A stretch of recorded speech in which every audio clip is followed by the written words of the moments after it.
अच्छा बताइए, चुनाव की सभा है, चुनाव की सभा है तो थोड़ी बहुत चुनाव की बातें करते हैं।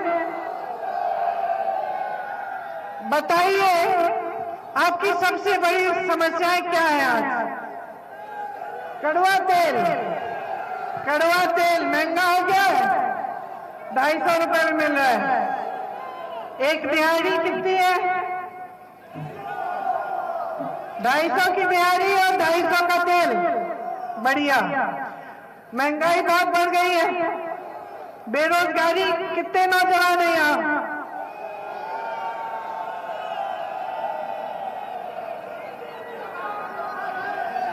आप में से कितनों को पिछले 5 सालों में रोजगार मिला है? नहीं मिला। ठीक है, तो महंगाई समस्या है, बेरोजगारी समस्या है। मेरे किसान भाइयों, छुट्टा जानवर है, बड़ी समस्या है आपके लिए। आपको उपज की दाम नहीं मिल रहा, सही है ये? सही बात है। किसान कितने हैं यहाँ? बड़ी बड़ी समस्या है आपकी भी। और मेरी बहनें, आप महंगाई का सामना करती हैं, सबसे ज्यादा बोझ तो आप ही के कंधों पर है। घर संभालती हैं, खेती में काम करती हैं, घर पे जितने भी परिवार के सदस्य हैं उनकी देखभाल करती हैं। तो मुख्य तौर से मैं ये धान नहीं खरीद रहे हैं, किसान बहुत परेशान है। और जो छोटे दुकानदार, छोटे व्यापारी हैं वो भी परेशान हैं, वो भी कमा नहीं पा रहे हैं सरकार की नीतियों से। तो महंगाई, बेरोजगारी, जो किसानों की समस्याएं हैं, जो महिलाओं पर अत्याचार हो रहे हैं, जो छोटे व्यापारी, छोटे दुकानदार, उनकी समस्याएं, ये है ना आपकी समस्याएं? सही है? तो जब महंगाई आपके घर आती है तो क्या दरवाजा खटखटा के पूछती है कि आपका धर्म क्या है, आपकी जाति क्या है? नहीं पूछती, आ जाती है। हाँ? और जब बेरोजगारी आती है तो क्या बेरोजगारी पूछती है कि भाई तुम किस जाति के हो, तुम किस धर्म के हो, चलो ये मैं ये दरवाजा छोड़ देता हूं, मैं उसके घर चले जाता हूं? पूछती है बेरोजगारी? नहीं पूछती। ठीक है, तो जो छुट्टा जानवर आपका खेत चलता है तो क्या पहले चलने से पहले पूछता है कि भाई ये किसका खेत है? ये हिंदू का खेत है या मुसलमान का खेत है, या ये कौन सी जाति का खेत है भाई कि मैं इसको चरूं या ना चरूं? कि चले जाता है? चले जाता है? नहीं पूछता। अच्छा, विकास आया, सड़क बन गई आपकी, क्या सड़क पे लिखते हैं कि इस पे सिर्फ एक धर्म, एक जाति के लोग चलेंगे? नहीं लिख सकते ना। मान लो अगर सड़क बन जाती है तो, अगर बिजली के तार लगते हैं तो क्या वो तार कहीं किसी के घर पे पहुंचकर घूम जाते कि भाई इस धर्म के घर में हमें नहीं जाना, हम तो दूसरे घर में जाएंगे? क्या बोलता है तार ऐसे? नहीं ना, बिजली का तार है, सब जगह जाता है। उद्योग लगता है तो उद्योग के दरवाजे पे थोड़ी ना लिखा होता है कि भाई सिर्फ इसी धर्म के लोग काम करेंगे यहाँ और दूसरों को नहीं काम देना हमें।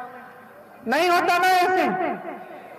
तो अब मुझे बताओ कि ये जो तीनों दल के जो नेता हैं, बहुजन समाज पार्टी के, समाजवादी पार्टी के, भाजपा के, ये फिर क्यों धर्म जाति धर्म जाति धर्म जाति की बात करते? इनको तो विकास लाना है, आपकी समस्याएं तो नहीं पूछती, आपकी धर्म, आपकी जात। उनका समाधान भी नहीं पूछ रहा है, आपकी धर्म, आपका जात, आपकी जात। तो फिर ये नेता क्यों पूछ रहे हैं? ये नेता बार बार धर्म और जाति को क्यों उठा रहे हैं? जब ये विकास लाएंगे तो सबके लिए लाना पड़ेगा, है कि नहीं? समस्याएं सबके घर में आ रही है, तो धर्म और जाति का क्या मतलब है इस बीच? बताइए, कभी सोचा है इस बारे में? कभी सोचा है कि ये धर्म और जाति को बार बार उभारने से किसका फायदा हो रहा है? आपका पेट भर रहा है? आप रोजी रोटी कमा पा रहे हैं? ये पार्टियां जो कहती हैं कि आपके धर्म की रक्षा करेंगी, इन्होंने आपका पेट भरा है? आपके जीवन में पिछले 5 सालों से तरक्की आई है कि नहीं? आई है कि नहीं? नहीं आई ना, तो तरक्की नहीं आई, रोजगार नहीं दिए, आपको सशक्त नहीं बनाया, किसान के क्या उपज खरीदा नहीं जा रहा है, महंगाई बढ़ती चली जा रही है, और ये लोग वही बातें कर रहे हैं, धर्म जाति। आके आपसे धर्म की बात करेंगे, फिर कहेंगे कि हमें तो मालूम ही नहीं था कि छुट्टे जानवर की समस्या है। इतने बड़े धार्मिक व्यक्ति जो आपके धर्म की सुरक्षा की बात कर रहे हैं, इन्होंने समाधान ढूंढा ही नहीं आपकी समस्याओं का। इनकी नीतियों ने समस्या बना दी छुट्टे जानवर की।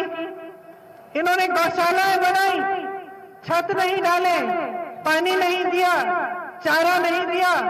तमाम वीडियो पिछले साल फैले थे, जेसीबी से गाय को, जिंदी गाय को उठाकर गाड़ रहे हैं, ऊपर से मिट्टी डाल रहे हैं, गाय सांस ले रही है, दिख रहा है, मिट्टी डाल रहे हैं उस पे, बड़े बड़े घाव है, लेटी है बेचारी, न खाना मिला है उसको, न चारा मिला है, न पानी, जंगली कुत्ते उसको खा रहे हैं, उसको नोच रहे हैं। यही है ना इनका धर्म? कैसा धर्म है ये? कैसा धर्म है ये इनका? ये सिर्फ राजनीति के लिए है ये धर्म।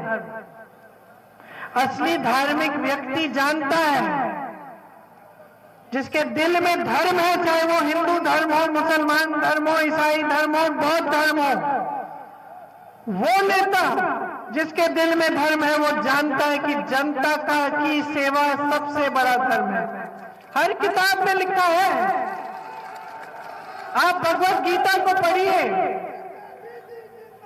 आप कुरान शरीफ को पढ़िए, आप बौद्ध धर्म की किताबों को पढ़िए, जैन धर्म को सुनिए, किसी भी धर्म को देखिए, उसमें यही लिखा है कि नेता का सबसे बड़ा धर्म सेवा है। ये तो अपना धर्म ही भूल गए, एक औजार बन गया, एक हथियार बन गया इनके लिए, और वो भी उन्हीं के फायदे के लिए, जनता का ध्रुवीकरण करके, आपको अलग करके। यही तो फायदा उठा रहे हैं, नुकसान तो आपका हो जाए। दशकों से आपके प्रदेश में जाति और धर्म की राजनीति चल रही है। आपका प्रदेश, ये उत्तर प्रदेश, आपका प्रदेश, मेरा प्रदेश, इसने तो देश को तमाम प्रधानमंत्री दिए, इसने देश को राजनीतिक दिशा दिखाई, इसने देश को आजादी दिलवाई। उत्तर प्रदेश के किसानों ने, उत्तर प्रदेश के नेताओं ने आजादी दिलवाई। उत्तर प्रदेश में सबसे ज्यादा नौजवान हैं, सबसे ज्यादा हुनर है, सबसे उपजाऊ जमीन है, और आज उत्तर प्रदेश ही खाई में। यहाँ के नौजवान तमाम बेरोजगार हैं, यहाँ के किसान परेशानियों से घिरे हुए हैं, यहाँ के व्यापारी कमा नहीं पा रहे हैं, यहाँ की महिलाएं असुरक्षित हैं, सशक्त नहीं है। ये कैसे हुआ? कभी आपने ये सवाल अपने आप से किया? ये आपका प्रदेश है, आपका देश है, आपकी जमीन है। कभी आपने अपने आप से पूछा है कि कैसे हुआ? कि क्या हमारी कोई भागीदारी थी इसमें? क्या हमसे कोई गलती हो गई? और मैं आज यहाँ खड़े होकर दिल से आपको कहना चाहती हूँ, आपसे गलती हुई है, बहुत बड़ी गलती हुई है आपसे। आपने धर्म और जाति के आधार पर राजनीति को बहुत बढ़ा दिया। इससे क्या हुआ? इन नेताओं को ये बात, ये एहसास हो गया कि भाई 5 साल बाद फिर से हम धर्म की बात कर लेंगे, हम जाति की बात कर लेंगे, इसी आधार पे तो हमें वोट मिल जाएगा। जनता तो भोली भाली है, हमारे जाल में फंसी जाएगी, तो हमें काम करने की क्या जरूरत है? ये एहसास हो गया इन सब नेताओं को, तीनों पार्टियों का, सब नेताओं को ये एहसास हो गया कि भैया अब तो हमें काम करने की जरूरत ही नहीं है, क्योंकि उत्तर प्रदेश की जनता हमसे पूछेगी ही नहीं। हम जाएंगे धर्म के आधार पर उनके जज्बातों को उभार देंगे, जाति के आधार पर उनके जज्बातों को उभार देंगे, सत्ता मिल जाएगी, राज करेंगे, हम ऐसी नीतियां लाएंगे जिससे हम राज और सत्ता में रहें, हमारे बड़े बड़े उद्योगपति मित्रों का फायदा हो, जनता गरीब की गरीब रह जाए। ये भी एहसास हो गया है कि जब जनता गरीब रहती है, जब नौजवान बेरोजगार रहता है, जब पेट खाली रहता है नौजवान का, तो गुस्सा ज्यादा होता है, निराशा ज्यादा होती है, दुख ज्यादा होता है। और कोई भी माँ बाप बता देगा आपको जिसका 20-25 साल का बच्चा हो, मेरे हैं, मैं बता देती हूँ कि जब बच्चा व्यस्त होता है, पढ़ाई कर रहा है, काम कर रहा है, कमा रहा है, तब सही रहता है। जब कमा नहीं पा रहा है, घर पे आलसी है, बैठा हुआ है, नौकरी नहीं मिल रही है, बेरोजगार है, तब उसको फुसलाना, उसको गुमराह करना बहुत आसान है। उसके जज्बातों पर के आधार पर कोई भी उससे कुछ करा सकता है, गलत काम में चले जाएगा, गलत चीज करेगा, क्योंकि वो बेरोजगार है, व्यस्त नहीं है। कोई भी माँ बाप बता देगा। तो क्या आप सोचते कि ये नेता नहीं समझते ये बात? क्या आप सोचते कि ये इतने सालों में ये नहीं समझ गए कि नौजवान बेरोजगार रहेगा तभी तो इसको फुसला पाएंगे, तभी तो इसकी टोलियां बनाएंगे और धर्म के नाम पर, जाति के नाम पर इसको हम उकसाएंगे और इसके जज्बातों को उभार कर हम वोट लेंगे, मोटरसाइकिलें दे देंगे, झंडे लेंगे, घूमेंगे, सब जगह नारेबाजी करेंगे, धर्म के आधार पर, जाति के आधार पर लोगों को के जज्बातों को उभारेंगे और वोट मिल जाएगा हमको। क्या आप समझते हैं ये समझे नहीं है?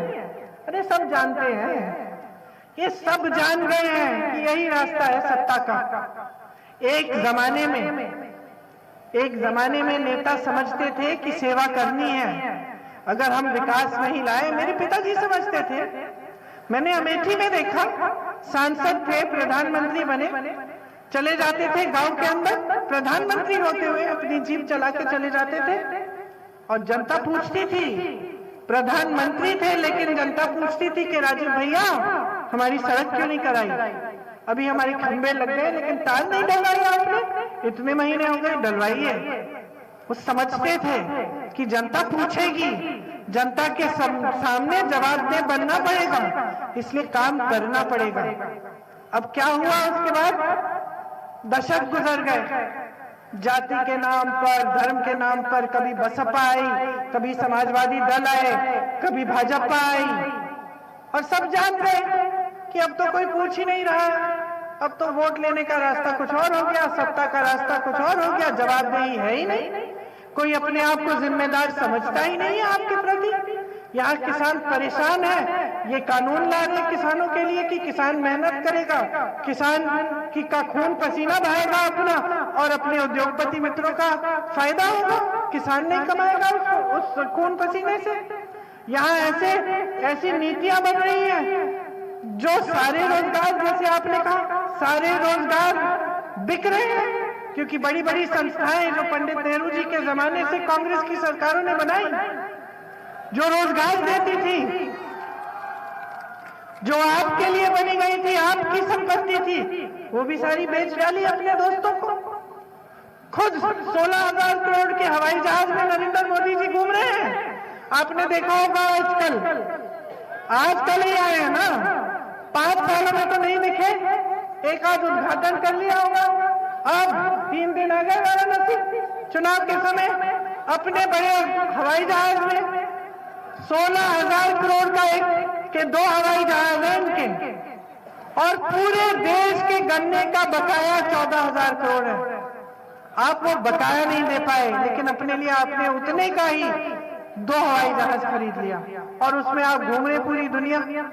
आपकी ये हिम्मत हो गई है, आपने इतनी हिम्मत दे दी है भाइयों और बहनों, मैं क्या कहूं आपसे। आपने हिम्मत इतनी दे दी है कि आपके सामने मंच में खड़े होकर कह सकते हैं कि हमें मालूम नहीं था कि आपके छुट्टे जानवर की समस्या है, इनकी सरकार 5 सालों से और इनको मालूम नहीं। आपने इतनी हिम्मत दे दी है कि जिस मंत्री के बेटे ने 6 किसानों को लखीमपुर खीरी में अपनी जीप के नीचे खुलेआम कुचल डाला, उस मंत्री को अपने मंच पर अपने साथ रखते हैं, उस मंत्री के बेटे को रिहा कर दिया, उसकी जमानत करा दी। आपने इतनी हिम्मत दे दी है, आपने इतनी हिम्मत दे दी है कि आपको गरीब रखने की हिम्मत हो गई है इनकी। आपके लिए काम करना नहीं चाहते और अब खुलेआम कहते हैं। आपके सामने चुनाव के समय आपकी समस्याओं की बात नहीं होती, बुलडोजर की बात होती है। तो बुलडोजर चलाए आपके क्षेत्र की माफिया पे, चलाए, क्यों नहीं चलाए इन पे? किसके संरक्षण में काम कर रही है यहां की माफियाएं? इनके संरक्षण में चल रही हैं। इन पर बुलडोजर कभी नहीं चलेगा, समझे आप? इनकी सारी नीतियां सिर्फ अमीरों के लिए हैं। ये बुलडोजर, ये बड़ी बड़ी बातें, ये सब गरीबों के लिए है। गरीबों को गरीब रखने की बातें हैं। आपका विकास कोई नहीं चाहता। आपकी आजादी के लिए जब लड़े नहीं, जब शहीद नहीं हुए, जब खून नहीं बहाया इस देश की जमीन के लिए, तो कैसे समझेंगे कि आजादी क्या होती है? कांग्रेस के नेताओं ने और आपके पूर्वजों ने इस देश को आजाद बनाया। इस देश के किसानों ने, जब तक इस देश का एक एक नौजवान अपने पैरों पर नहीं खड़ा होगा, तब तक वो आजाद नहीं हो सकता। ये होती है आजादी। आज आप सबको गुलाम बनाया जा रहा है। आज ये राजनीतिक दल जो समझ गए हैं कि आपके जज्बातों पर और के आधार पर ये फूल रहे हैं, फल सकते हैं, इनकी तरक्की हो सकती है, ये आपकी तरक्की नहीं करना चाहते और आप किसी वजह से समझ ही नहीं रहे हैं। आप आंखें मूंद कर इनको वोट दे देते हैं। कोई कहता है इस धर्म का, कोई कहता है उस धर्म का, कोई कहता है इस जाति का। बर्बाद कौन हो रहा है? ये बर्बाद हो रहे हैं। ये तो बड़े बड़े हवाई जहाजों में घूम रहे हैं। इनके बच्चे तो विकसित हो रहे हैं, बाहर जाके पढ़ते हैं। जिनके बच्चे नहीं है उनके दोस्त विकसित हो रहे हैं। 1000 करोड़ कमा रहे हैं एक दिन में। 1000 करोड़ एक उद्योगपति कमा रहा है, प्रधानमंत्री का करीबी दोस्त। और यहाँ किसान 27 रुपए नहीं कमा पा रहा है। और मैं आपसे ये कहने आई हूं कि इसमें आपकी एक बहुत बड़ी जिम्मेदारी है। आपने बहुत बड़ी गलती की है, इस गलती को सुधारो। अगर इस गलती को नहीं सुधारोगे 5 साल और भुगतोगे। आज इस सरकार ने 12 लाख रोजगार खाली रखे हुए हैं 5 सालों से। नियत समझिए इनकी, 5 सालों से 12 लाख रोजगार खाली है, इन्होंने भरे नहीं। अगर मैं इस मीटिंग में पूछूं कि कितने नौजवान हैं जो बेरोजगार हैं और वो हाथ उठाएं, यहां पे हजारों दिख जाएंगे। क्या उनको दिखे नहीं? क्या योगी जी को दिखे नहीं? मोदी जी कहते हैं उन्होंने लखपति बनाए हुए हैं यूपी में, कि पूरा यूपी लखपतियों से भरा है। इतनी हिम्मत दे दी आपने। अरे जो नेता कभी गांव नहीं गया देखने के लिए कि क्या स्थिति है, क्या परिस्थिति है, वो कह रहा है कि लखपति बनाए हैं। मैं तो हर गांव जाती हूँ, जिले जिले में जाती हूँ, गांव गांव जाती हूँ, मुझे कोई लखपति नहीं दिखता, सिर्फ गरीबी दिखती है। इतनी हिम्मत दे दी है आपने कि ये कहते हैं कि हमने एहसान किया है जनता पे, जनता ने हमारा नमक खाया। मंच पे खड़े होकर प्रधानमंत्री जी कह रहे हैं कि आपने उनका नमक खाया है क्योंकि उन्होंने आपको एक राशन का बोरा पकड़ा दिया, मुफ्त राशन का बोरा। क्या कांग्रेस पार्टी के जमाने में आपको 2-3 रुपए में राशन मिल जाता था? आज के जमाने में उसी को मुफ्त कहिए। कौन सा बड़ा एहसान कर लिया आपने? ये तो आपका हक है। ये तो सबसे कम जो कर सकता था आपके लिए वो यही था कि आपको एक राशन का बोरा पकड़ा दे। उनका कर्तव्य क्या था आपके प्रति? उनकी जिम्मेदारी क्या थी आपके प्रति? उनकी जिम्मेदारी थी कि आपको रोजगार देते, ये 12 लाख पद जो खाली पड़े इनको भरते, ये उद्योग जो इस देश की संपत्ति है उनको जिंदा रखकर आपको रोजगार दिलवाते। ये छोटे दुकानदार, ये किसान, ये छोटे उद्योगपति, ये छोटे कारोबारी, व्यापारी, इनको मजबूत करते ताकि ये रोजगार दिलवा पाते। ये महिलाएं जो महंगाई का सामना नहीं कर पा रही हैं, इनको सशक्त बनाते, इनकी शिक्षा कराते, इनको रोजगार दिलवाते ताकि ये भी कमाती। इनकी सेहत के लिए कुछ करते। ये थी इनकी जिम्मेदारियां। पल्ला झाड़ लिए, धर्म और जाति को पकड़ लिए और अब कहते हैं कि एक बोरी राशन देने से बहुत बड़ा काम कर लिया आपके लिए। समझ लीजिए आपके साथ कितना विश्वासघात हो रहा है धर्म के नाम पर, जाति के नाम पर। और बदल डालिए यहाँ की राजनीति। मौका है आपके सामने। एक ऐसी पार्टी को सत्ता में लाइए जो आपके लिए काम करे, जिसके नेता समझें कि आपकी समस्याएं क्या हैं, सुलझाना कैसे है। ये छुट्टे जानवर की समस्या लीजिए। छत्तीसगढ़ में बहुत बड़ी समस्या थी ये। छत्तीसगढ़ में कांग्रेस की सरकार है, उन्होंने क्या किया? उन्होंने ये गौशालाएं नहीं बनाई जिसमें गाय मर रही है। उन्होंने जनता से कहा, देखिए आप छुट्टे जानवर का देखभाल करो अपने घर में, सरकार आपसे 2 रुपए किलो में गोबर खरीदेगी, ठीक है? सरकार उस गोबर का इस्तेमाल करेगी गोबर गैस बनाने में और उससे अच्छा खाद बना के आपको दिलवाएगी। इससे क्या हुआ? समस्या ही नहीं रही। समस्या ही नहीं रही बहनों और भाइयों, उसका समाधान निकल गया। जनता ने छुट्टे जानवर को घर में रख लिया, जनता उसको रखने से, उसका देखभाल करने से कमाने लगी और उसके गोबर से गोबर गैस बनने लगी। आपकी सुविधा हो गई, समाधान हो गया। क्यों? कैसे? क्योंकि वहां छत्तीसगढ़ में सही राजनीति चल रही है, विकास की राजनीति चल रही है, नियत सही है सरकार की। वहां के मुख्यमंत्री जी ने मुझे कहा 2-3 दिन पहले, यूपी में चुनाव के प्रचार के लिए आए थे कुछ व्यापारियों ने उनसे कहा कि 2 सालों से मुख्यमंत्री जी से मिलने की कोशिश कर रहे हैं। छत्तीसगढ़ के मुख्यमंत्री जी ने मुझे कहा कि प्रियंका जी, छत्तीसगढ़ में तो ये हो ही नहीं सकता। अगर एक व्यापारियों का समूह मेरे से मिलना चाहे और 2 सालों से मैं न मिलूं तो मैं जानता हूं कि मेरे लिए मुश्किल पैदा होगी। लेकिन ये उत्तर प्रदेश में इसलिए हो रहा है क्योंकि मुख्यमंत्री जी जानते हैं कि चुनाव और इन लोगों की समस्याओं से कोई ताल्लुक ही नहीं है। चुनाव के तो धर्म के आधार पर जीतना चाहते हो, तो जब कोई समस्या लेकर आ रहा है उसको नकारा जाता है, उसको मिलने की जरूरत नहीं है। कोई आशा बहू जाती है, अपना दरख्वास्त लेके उसको पीटा जाता है।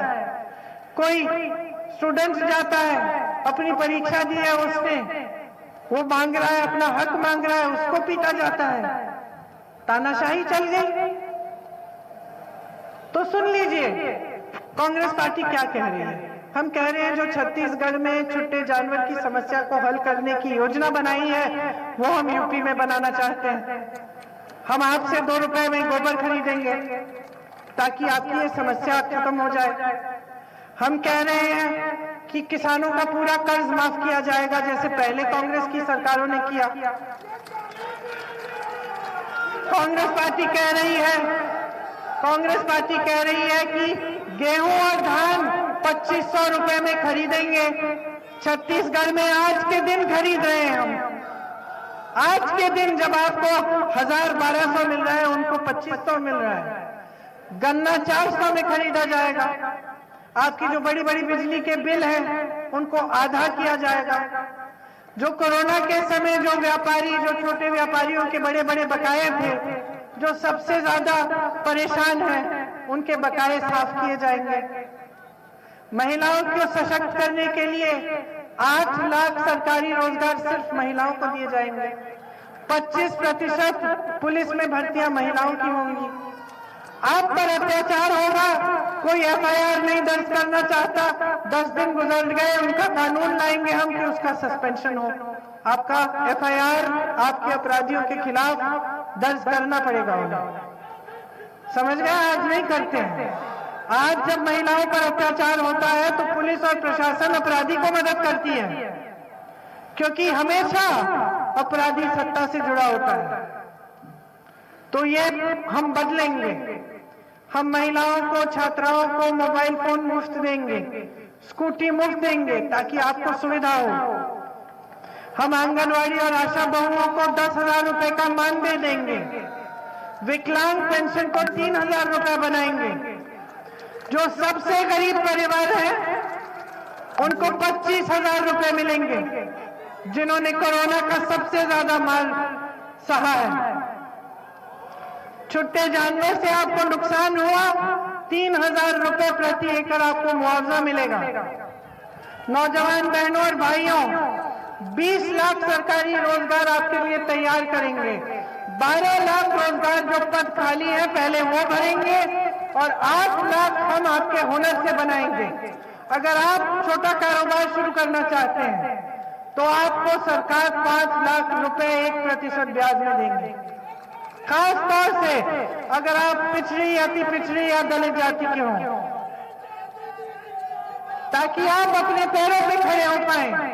ये जो परीक्षाएं हैं जिसमें इतना भ्रष्टाचार हो गया है, जिसके वजह से नौजवानों के करियर बर्बाद हो रहे हैं, साल बर्बाद हो रहे हैं, इसको हम इस प्रक्रिया को हम ठीक करेंगे, पारदर्शी बनाएंगे। इसमें जिस दिन आप परीक्षा लोगे उस दिन से 6 महीनों के अंदर अंदर आपकी नियुक्ति होगी, एक कानून लाएंगे। और अगर किसी ने भ्रष्टाचार करने की कोशिश की तो उस पर सख्त कार्रवाई की जाएगी। एक पूरा कैलेंडर बनेगा। एक भी सरकारी ये परीक्षा फीस के साथ नहीं दी जाएगी, ये मुफ्त होगी, सारी मुफ्त होंगी। और अगर यहाँ से आपको लखनऊ या दिल्ली जाना पड़े परीक्षा देने के लिए तो आपका टिकट भी फ्री मिलेगा।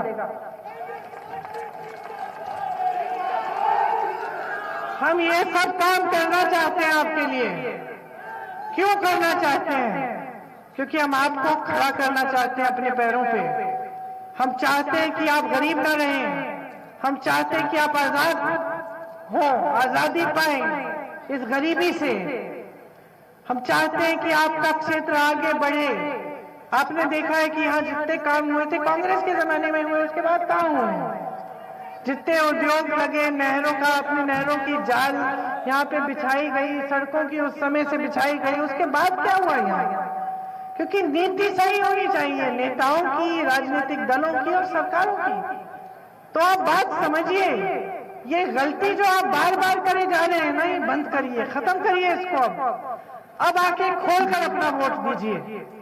अगर आपको मेरी बातें पसंद आई हैं, आप विश्वास करते हो कि हाँ हम आपके लिए कुछ करना चाहते हैं, इसीलिए हमने महिलाओं के लिए एक अलग विधान तैयार किया है, एक अलग योजना, पूरी एक खाका तैयार किया है युवाओं के लिए, किसानों के लिए। अगर आप सोचते हैं, आपको विश्वास है कि हम करना चाहते हैं तो हमें वोट दो। और अगर हमने 5 सालों में नहीं किया तो हमें भी खदेड़ दो। लेकिन पहले इनको तो खदेड़ो जो आपका इस्तेमाल करके बैठे हुए राज कर रहे हैं। मन बना लो, बहुत हो गया है, बहुत इस्तेमाल हो गया है आपका। आपके जज्बातों पर इन्होंने आपसे सत्ता छीनी है। जो सत्ता आपने उधार में ली है ना, वो वापस ले लो, ब्याज के साथ। उधार में दी है सत्ता आपने, अब इनसे काम कराओ। और अगर काम नहीं करते, निकालो। आज मैं आपसे कहना चाहती हूं कि कांग्रेस पार्टी आपके लिए काम करना चाहती है। एक बार परख के तो देखो, एक बार कोशिश तो करो, सरकार बनाओ, देखो कितना विकास आता है आपके क्षेत्र में।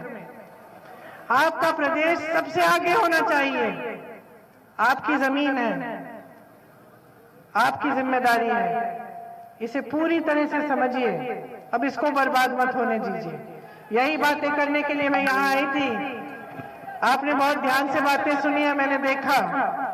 अब इन बातों को अपने दिल में रखो, खास तौर से मेरी बहनें, क्योंकि आप नहीं चाहते कि आपकी बेटियां आपकी तरह संघर्ष करें। अगर आप चाहती हैं कि आपकी बेटियां सशक्त बने तो सिर्फ कांग्रेस उनको सशक्त बनाने का काम करेगी।